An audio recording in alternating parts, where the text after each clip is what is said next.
Fala galera, sejam muito bem-vindos a mais um vídeo do canal. Nesse vídeo aqui a gente vai falar a respeito dos quadros das crianças que choram. Esse foi um tema que foi bastante pedido. A história fica por conta aqui do Mini Lua. Então conta-se que nos anos 80 diversas casas misteriosamente pegaram fogo na Inglaterra, muitas delas matando os seus moradores. Em comum, todas tinham uma assustadora coincidência, a presença de um quadro de uma criança chorando. Esse quadro sempre estava intacto, mesmo dentro dos ambientes destruídos. Além da conta que começou nos anos 80, que dizia que um frustrado pintor italiano chamado Giovanni Bragolin estava na miséria, desempregado, e ele apelou para um pacto demoníaco. Mas ele foi esperto, porque ao invés de oferecer a própria alma, ele ofereceu as almas de quem comprasse esses quadros. Na noite do pacto ele teve um sonho, no qual, durante esse sonho, 28 crianças foram sacrificadas, e elas choravam, então ele pegou tinta e começou a fazer as pinturas dessas crianças chorando para vendê-las. Não se sabe ao certo porquê, mas as pinturas fizeram muito sucesso, e logo ele começou a fazer essas pinturas em série e usou essas formas subliminares para dizer que as crianças estavam mortas, usando então pupilas dilatadas, conforme você pode perceber aqui. Os relatos contam que os quadros eram levados para casa e junto com eles iam maus fluidos, pessoas perdiam empregos, adoeciam, e quando os quadros já estavam numa quantidade considerável de lares, os incêndios começaram. As casas eram consumidas pelo fogo de forma misteriosa. Os bombeiros nunca conseguiram encontrar a causa, até que começaram a associar ao quadro, porque o quadro sempre permanecia intacto dentro das residências. O tabloide The Sun, em particular, o nome deste editor, publicou uma nota no dia 4 de setembro de 85 falando a respeito dessa dita maldição e atribuindo a pintura como sendo a causa para esses incêndios, e o The Sun então iniciou uma campanha para que os ingleses se desfizessem dessas imagens malditas, e então eles queimaram todos esses quadros assim, digamos, acabando com a maldição. É dito que o pintor arrependido começou a pedir para as pessoas jogar fora essas pinturas. Ele supostamente apareceu inclusive no Fantástico, e depois ele prossegue para algumas análises que ele faz dos quadros para mostrar que tem mensagem subliminar. Então aqui tem uma caveira, aqui ele vê um cachorro no quadro, e a gente vai falar disso no decorrer do vídeo. Então, afinal de contas, vamos descobrir qual parte dessa história é real e qual parte dessa história não é. A gente começa nos perguntando como que esse negócio começou. Isso começou no dia 4 de setembro de 85, quando uma matéria do The Sun, que é simplesmente um tabloide britânico, foi publicada com o título Blazing Curse of the Crying Boy. A matéria pode ser vista neste link aqui. Aqui você pode clicar e aqui você pode ampliar para inclusive você conseguir ver a matéria em alta resolução. A matéria conta a história de um casal, a Mary e o Ron. Esses caras tinham uma casa, eles perderam a casa num incêndio provocado por uma frigideira. É dito que tem esse retrato aqui dessa criança chorando, é dito que cerca de 50 mil cópias de retratos parecidos foram vendidas no Reino Unido, e da casa, de toda a destruição que ocorreu na casa, esse quadro saiu intacto. O irmão do Ron era bombeiro, e ele mencionou que essas pinturas frequentemente eram vistas por ele e pelos colegas bombeiros em casas nas quais aconteciam incêndios. Então praticamente tudo na casa que era para ser destruído era de fato destruído, tudo de madeira, papel, etc. Mas essas pinturas permaneciam intactas. Na semana seguinte, tem uma matéria que a gente não foi capaz de encontrar, mas que menciona que várias pessoas viram essa primeira matéria no The Sun, telefonaram para o tabloide e relataram experiências semelhantes. Então a gente tem alguns relatos de segunda mão que falam sobre essa matéria. Então é mencionado que a matéria traz um relato de uma pessoa que teve uma situação parecida, outras pessoas ficaram horrorizadas de saber que aquilo existia porque tinham um desses quadros. Tem um relato de uma pessoa culpando a pintura por um incêndio, mas a maioria deles não menciona propriamente a pintura como sendo a causa do incêndio. Menciona que a pintura permanece intacta depois do incêndio. Alguns mencionam casos de azar. Então um homem diz ter visto balançar o quadro lado a lado sozinho. Tem uma mulher que diz que o filho prendeu as partes íntimas num gancho depois que ela comprou a pintura. E um outro menciona, uma outra mulher, no caso, menciona que ela comprou a pintura em 59, isso aqui é de 85, então 26 anos. Nesse período de 26 anos, ela perdeu filho e marido. Outros ainda mencionam que tentaram queimar essas pinturas depois da matéria, mas não conseguiram por algum motivo. De qualquer forma, no dia 24 de outubro de 85, uma outra matéria publicada no The Sun, você pode encontrar aqui, essa também pode ser vista em alta resolução, alta entre aspas, mas eu imagino que você vai conseguir ler, que basicamente diz que a maldição continua. A maldição dos quadros de crianças chorando continuou. Aqui traz o caso de um casal de jovens que também teve a casa destruída, voltou e encontrou a dita pintura amaldiçoada intacta. Nessa matéria aqui, eles também falam, send them to us, então envie para nós as pinturas, porque isso já é suficiente, nós vamos destruir a pintura para você. E de fato as pessoas fizeram isso, as pessoas enviaram as pinturas. Então, próximo do Halloween, eles fizeram uma fogueira com 2.500 exemplares, finalmente conseguiram supostamente queimar as figuras, e com isso a maldição então foi quebrada. Aqui a gente tem uma imagem que, nesse caso, a gente infelizmente não foi capaz de encontrar uma versão em alta resolução. Então, a primeira febre a respeito dessas ditas pinturas aconteceu nessa época, no ano de 1985.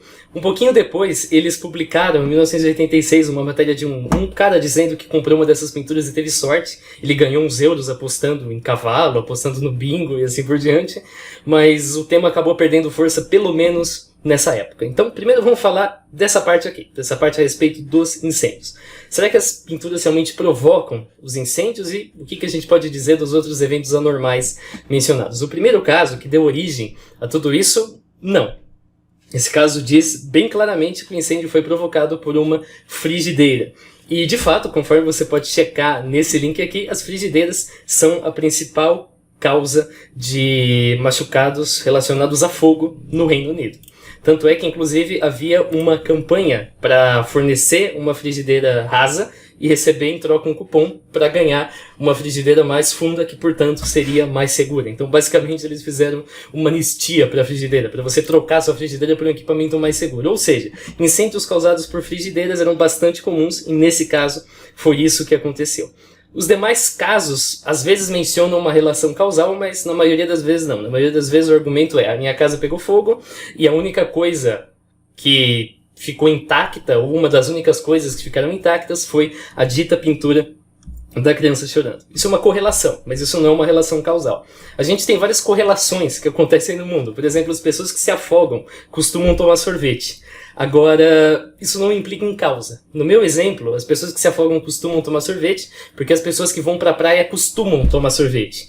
E uma fração das pessoas que vão para a praia eventualmente acabam se afogando. Então é de se esperar que entre o grupo de pessoas que se afogaram, uma fração delas vai ter consumido sorvete. Não porque o sorvete provocou o afogamento, mas porque uma fração muito grande das pessoas que vão para a praia consomem sorvete. Então, portanto, essa fração é propagada quando você pega uma amostra menor de pessoas que se afogaram.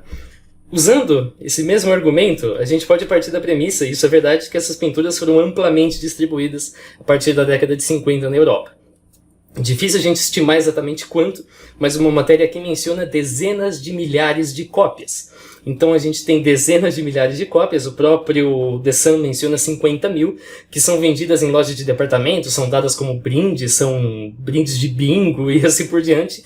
Então a gente tem uma quantidade muito grande de lares que de fato possuem essas pinturas. E uma fração desses lares eventualmente pega fogo.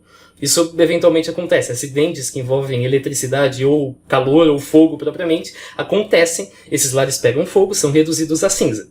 Então é esperado que uma fração desses lares, uma boa fração, de fato tenha essas ditas pinturas, assim como tem qualquer outro item que é comprado, como, sei lá, latas de manteiga, bilhete de trem e assim por diante. E justamente por essa razão, justamente porque esse era um item comum nas casas, que eventualmente ia estar na casa de qualquer jeito, os bombeiros de Warwickshire publicaram na época uma nota dizendo que o incêndio mais recente, um dos incêndios que tinha dado as notícias no tabloide, tinha sido provocado por um aquecedor elétrico, e que os incêndios não são causados pelas pinturas, ou nem por coincidência, mas sim por negligência. Como as pinturas são comuns nas casas, portanto as pinturas frequentemente fazem parte dos itens que estão na casa e a casa pega fogo. A gente tem um bombeiro também chamado Alan Winson, que registrou mais de 50 incêndios nos quais as cópias desses quadros estavam lá intactas. Ele sempre mencionou ser capaz de encontrar a causa dos incêndios. É cigarro, é forno ligado, é aquecedor ligado, é uma frigideira, um acidente com frigideira, ou qualquer outra causa mundana do tipo. Não tem nenhum mistério, conforme a matéria do Minilu afirma, na causa do incêndio. O de fato mistério que ele observa é por que, afinal de contas, as pinturas sobrevivem aos incêndios. A gente tem, então, as outras alegações. Tem a alegação de que o quadro foi visto balançando dos lados. Eu realmente não imagino o que ele esperava que o quadro fizesse, mas se você pendura um quadro numa parede usando um único ponto, então é de se esperar que num vento, em alguma situação do tipo, o quadro vá de fato balançar dos lados. E claro, a gente tem mais de 50 mil cópias sendo vendidas e distribuídas no Reino Unido, então é óbvio que algumas pessoas que comprarem essas cópias vão presenciar uma tragédia, um evento desastroso, qualquer coisa do tipo. Então, são dois eventos não relacionados. Você compra essa cópia, você continua vivendo. Algumas pessoas que compraram a cópia não passam por nada especial, outras pessoas eventualmente passam por algum evento especial. Isso vale para qualquer outro item que você adquira em massa. Algumas pessoas vão passar por eventos extraordinários depois de adquirir esse certo item, mas isso não significa que há uma correlação. Então, no caso lá da mulher, por que aquilo aconteceu? Isso é a resposta que você dá para qualquer situação na qual nós temos dois eventos não relacionados que acontecem. O fato do primeiro evento acontecer não impede o segundo evento de acontecer. O fato de você comprar um quadro de uma criança chorando não impede que o seu filho chore depois porque enroscou as bolas num gancho, por exemplo, independente de como que isso tenha acontecido. E, inclusive, tem a menção a pessoas que perderam membros da família depois de comprar os quadros. Isso acontece a uma faixa de décadas. Então, ok, você compra os quadros em 59, chega em 85, você perdeu alguns membros da família.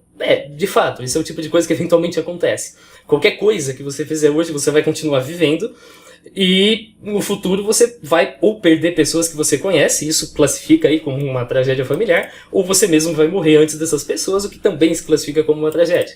Então realmente não faz sentido em você achar que esse é um evento extraordinário, quando esse é um evento que está garantido de acontecer. É óbvio que isso vai acontecer eventualmente. Agora, ok, a gente já viu então que as pinturas elas não provocam tragédias, não provocam incêndios, mas elas não queimam quando o incêndio acontece. Por que exatamente isso ocorre?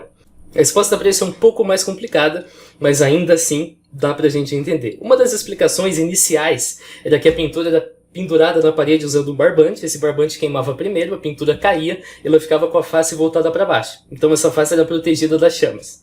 Isso pode colaborar, mas isso sozinho não é suficiente. Tanto é que a gente tem um vídeo aqui em que essa pintura é queimada e você percebe que não, ela não está com a face virada para baixo, ela está com a face virada para cima. Ainda assim, o fogo consome a moldura e tal, mas não chega a propagar durante toda a pintura aqui. Mas não chega a propagar em toda a extensão da pintura. Ele queima aqui e fica por isso mesmo. O fogo depois se extingue naturalmente. Na época, os bombeiros lá de Yorkshire, que eu já mencionei uma parte da nota, eles também mencionaram que as pinturas eram reproduzidas, não pintadas propriamente, mas o pintor pintava, vocês vão entender daqui a pouco quem é esse tal de pintor, e elas eram reproduzidas então num material que era feito de fibras de madeiras comprimida. Esse material tinha alta densidade, ele é chamado de hardboard, ou HDF, e ele era bem difícil de iniciar a combustão, conforme a nota da época diz. Depois a gente tem um documentário da BBC, que foi feito em 2011, no qual foi identificado que essas mesmas reproduções feitas aí na hardboard também tinham um verniz, e esse verniz continha um retardante de fogo. Então as razões pelas quais as pinturas resistiam aos incêndios são meramente físicas e meramente mundanas, não tem nada de sobrenatural, é simplesmente isso.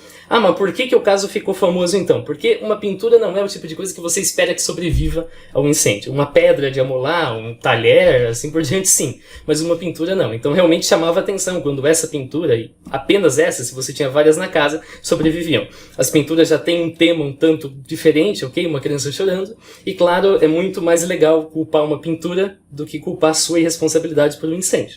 Porque afinal de contas, se o incêndio foi causado pelo forno ligado, a culpa é sua. Se o incêndio foi causado por uma pintura que foi deixada lá, ok, não tinha como você saber afinal de contas. Ok, falamos então a respeito muito do que as pinturas causam, mas falamos pouco do que as pinturas são. Algumas fontes abordam isso como sendo todas as pinturas obras de um único pintor, inclusive o nome dele é mencionado aqui nos artigos, mas na verdade elas são reproduções de quadros originais de vários pintores. Como assim? Em primeiro lugar, as pessoas que compraram essas reproduções, que não pegavam fogo e tudo mais, não estavam comprando a pintura em si. Estavam pegando uma reprodução feita num material de fibras de madeira. A pintura em si, ela estava guardada, o pintor tinha realizado tudo mais. Não é o original que elas estão comprando. Elas não estão comprando o próprio material em que o pintor passou tinta em cima. Estão comprando uma mera reprodução. E isso não vem de um único pintor, isso vem de uma série de pintores. O principal deles é um cara chamado Bruno Amadio. Ele nasceu em Veneza, e o pseudônimo dele de fato é Giovanni Bragolin. O nome real dele é Bruno Amadio. Ele viveu entre 1911 e 1981 e não tem muita informação biográfica dele. Ele não era um cara muito aberto em relação à vida pessoal e assim por diante. Então, portanto, não tem muito além de uma das fotos e, na verdade, duas fotos. Uma deles mostrando uma das pinturas e uma simplesmente dele. A camisa indica, inclusive, que isso provavelmente foi feito num único dia em que isso foi permitido. A gente fez aqui uma galeria na pasta do Bragolin. Temos várias pastas, nós temos aqui 80 quadros. Aqui você pode ver algumas das obras que o Bragolin realizou. Isso aqui não é uma lista exaustiva, isso aqui não tem todas as obras. Inclusive aqui um detalhe, uma das pinturas não mostra uma criança chorando. Essa é do mesmo autor que faz as crianças chorando, mas ela mostra simplesmente uma criança sorridente. Porém, as demais, de fato, trazem uma criança chorando, como está aqui, ou simplesmente uma criança com uma face triste, mesmo que não necessariamente hajam lágrimas. No caso dessa, ela também está chorando. Enfim, aqui nós temos algumas do próprio Bragolin. Agora, além do Bragolin, a gente tem as imitações do Bragolin. Então, deixa eu pegar aqui as imitações. Isso aqui são obras cuja assinatura é para ser do Bragolin, mas na verdade é possível demonstrar que essa assinatura é falsificada. Isso aqui é feito simplesmente para vender o quadro e para dizer que é de um autor que na verdade não é. Então, na prática, isso aqui é autor desconhecido, é uma falsificação. Então já temos 80, mais as 9 falsificações. Além disso, a gente tem outros pintores que também fizeram obras parecidas. Claro que normalmente em menos quantidade. Então tem essa aqui, por exemplo. Também faz uma obra de uma criança chorando. A gente tem Barcellini, que também faz algumas obras. A Basadella também faz algumas obras, conforme você pode perceber. Note que cada um tem um certo estilo, alguns são bem observáveis. Carlo Parisi faz uma série de obras também, conforme está anotado aqui. Dalla Simpson faz também um monte. Essa aqui é bastante famosa, e essa aqui não é do Bragolin, apesar de alguns afirmarem que é. Ethelene Roth também tem 2 obras aqui na galeria. Francesco Masseria também possui algumas obras, conforme você pode notar. Jacqueline Fontanges também possui uma série de obras. Ela também tem um estilo, um traço nas crianças bem característico. Mais característico ainda é o traço da Margaret Keane. Você pode perceber aqui, os olhos são bem grandes mesmo. Isso é do estilo particular dela. A gente tem também o Spencer, que também produz 2 pinturas. E a gente tem aqui uma galeria de outros autores. Esses autores ou não foram propriamente identificados, ou eles não são tão relevantes assim para merecerem de fato uma pasta propriamente. Alguns não têm nome, outros têm, mas o nome não foi capaz de ler e traduzir e apresentar o nome do autor precisamente. Enfim, aqui a gente tem mais uma série de pinturas que são feitas exatamente nesse mesmo estilo, retratando crianças chorando. Eu não sei quão questionável ou não você acha esse gosto, mas a questão é, isso é uma espécie de tendência. Diversas pessoas faziam obras desse tipo, justamente visando vender. Depois você fazia essas obras, então essas obras eram impressas nesse material. Algumas delas, claro, em materiais resistentes ao fogo, mas não necessariamente todas, e eram distribuídas em massa, como brindes, ou eram vendidas, e assim por diante. Resultado, um monte de lares acabavam tendo essas obras, e algumas delas se envolviam em incêndio. Agora, é uma pena que, apesar disso, nem sempre os artistas que estavam envolvidos recebiam comissões justas pelo trabalho. O próprio Bragolin, não. Ele não ficou rico vendendo essas obras. Ele nem sempre era, de fato, comissionado conforme ele deveria. Agora, vem a pergunta. Será que tem algum tipo de história macabra por trás dessas pinturas? Será que essas pinturas foram feitas de algum jeito macabro? Será que a história do pacto é verdadeira? E assim por diante? Vamos descobrir. A princípio, a história que eu contei era exatamente essa. As pinturas apareciam no incêndio e pronto.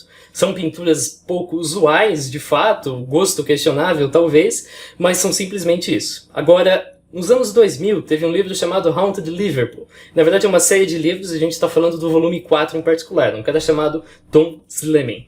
Aqui, nesse fórum, a gente tem simplesmente uma pessoa que pergunta a esse respeito, reproduzindo a história publicada lá em 2000. Então aqui ele simplesmente fala a respeito de itens considerados amaldiçoados no folclore local, e assim por diante, e ele eventualmente entra no assunto das ditas pinturas das crianças chorando. Agora, ele menciona que a verdade a respeito desse assunto foi descoberta em 1995, quando um cara de Devon chamado George Mallory apresentou a verdade. Ele publicou as coisas que ele descobriu. O autor das pinturas, na verdade, é um espanhol de nome Franchot Seville. Não sei se a pronúncia é essa, mas vai ficar assim mesmo.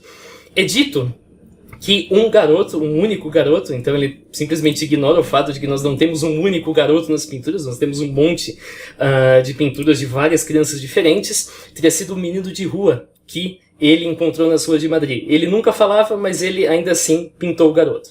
Ele conversou com um padre lá da região e o pintor descobriu então que a criança chamava-se Dom Bonilo. Era uma criança que tinha fugido quando viu os pais morrerem num incêndio, e sempre que a criança ficava em algum lugar, acontecia um incêndio sem motivo, e por isso os moderadores chamavam o garoto de Diablo. O Seville supostamente ignorou o que o padre disse e cuidou do garoto. As pinturas tornaram o Seville bastante rico, porém o estúdio dele pegou fogo misteriosamente e o garoto fugiu para nunca mais ser visto. Então, ao longo da Europa, conforme esses quadros eram vendidos, surgiram os relatos de incêndio. Isso parece bastante convincente e legal. Agora a gente tem um problema. O Tom Slimen não menciona absolutamente nenhuma fonte para sustentar a história dele.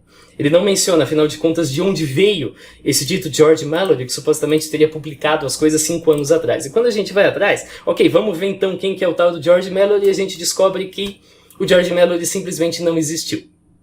Nunca existiu um George Mallory, nunca existiu uma publicação do George Mallory, e portanto toda essa história que eu acabei de narrar para vocês foi inventada pelo próprio Tom Slimen, eu sempre esqueço o sobrenome dele, para incluir neste livro aqui. Não existiu um George Mallory que trouxe essas conclusões.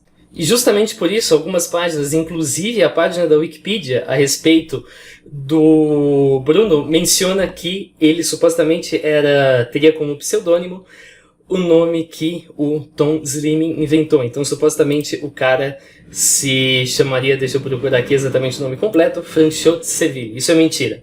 O Bruno nunca utilizou como pseudônimo Franchot Seville. Isso foi simplesmente uma invenção. Ele utilizou como pseudônimo Giovanni Bragolin e algumas variações com o sobrenome Vangolin, mas nunca Seville.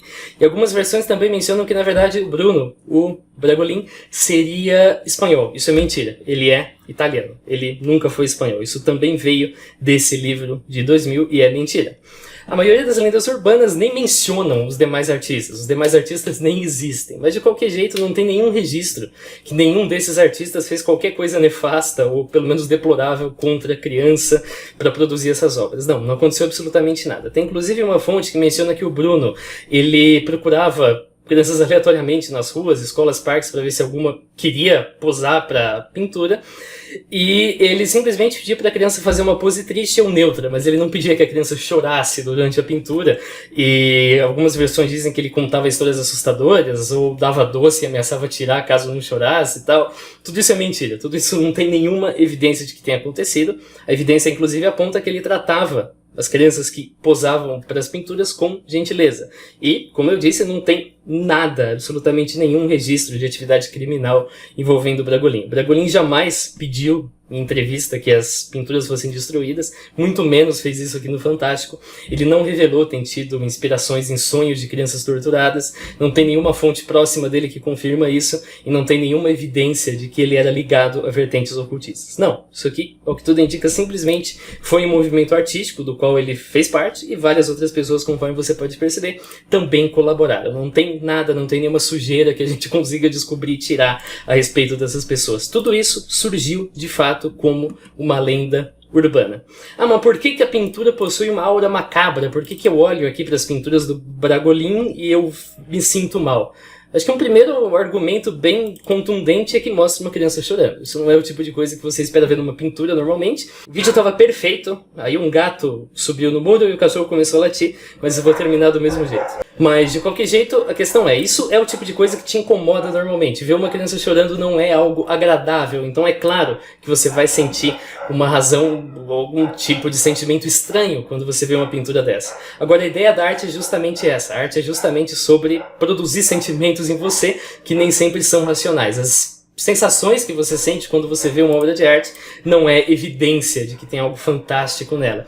E claro, o fato de você supostamente ver uma caveira aqui, ou ver um cachorro aqui, ou achar que essa criança está sem braço, quando você claramente vê uma manga aqui, achar que isso é sangue, quando isso aparece do outro lado e parece simplesmente um cachecol, não é uma evidência de que ocorreu qualquer tipo de evento nefasto para produzir essas pinturas. Não, assim, os indícios criminais, por outro lado, são, mas eles não existem, então a gente não pode afirmar nada. Isso aqui provavelmente é mero resultado de pareidolia. Se você pegar outras pinturas quaisquer, você com certeza vai ser capaz de traçar elementos particulares aqui que formam figuras arbitrárias para você defender o que você quiser. Conclusões. Os quadros são reais, eles costumam resistir a incêndios, mas isso acontece por razões mundanas e não tem nada de macabro por trás das criações. Por quê? A história foi iniciada por um tabloide, isso virou uma febre, e é justamente isso que o tabloide quer. O tabloide não está tão interessado no lado racional, na verdade, ele está interessado em gente lendo e falando a esse respeito, então para o tabloide deu certinho. As pinturas não provocam incêndios, as pinturas só são muito comuns nas casas, eventualmente incêndios acontecem nas casas que têm pinturas, assim como nas casas que têm latas de manteiga e assim por diante. As pinturas não queimam com facilidade por questões mundanas, por causa do dito barbante que fazia a pintura virar, por causa do material denso que resistia à combustão e porque tinha um verniz que retardava o fogo. As pinturas são feitas por vários autores e não tem indício de que qualquer autor tenha realizado um ato ilegal ou deplorável contra uma criança para produzir as pinturas. Isso surgiu a partir de 2000, dentro de uma história que hoje a gente consegue simplesmente reconhecer como ficção. Valeu para você que assistiu, perdão pelo cachorro fazendo podcast, que está desistindo agora que eu termino o vídeo. Em breve a gente se vê. Falou!